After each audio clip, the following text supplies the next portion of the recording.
નમસ્કાર મિત્રો, આપણે આવી ગયા છીએ ઢોકળવા ગામમાં. આપણા હાલાનું જીરું છે અને તમે મારી બાજુમાં જોઈ શકો છો. આપણે જૂની પદ્ધતિ જે ગઢિયાની પરંપરા છે તે આ છે આપણા સાડિયાભાઈ, અને આ જીરાની દેખરેખ રાખે છે.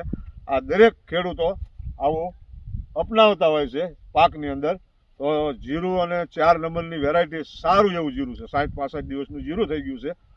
3 વખત દવા આપી છે અને 5 પિયત આપ્યા છે અને 2 વખત નિંદામણ આપ્યું છે. 4 નંબરની વેરાયટી છે. તમે જીરું પણ જોઈ શકો છો મિત્રો. આપણે સાડિયાભાઈ જીરાની ખરેખરી દેખરેખ રાખી રહ્યા છે. અને તમે આગળ જીરું જોવો, 4 નંબરની વેરાયટી છે મિત્રો. માત્ર 3 જ છંટકાવ આપ્યા છે. 60-65 દિવસનું જીરું અને 4 નંબરની વેરાયટી છે.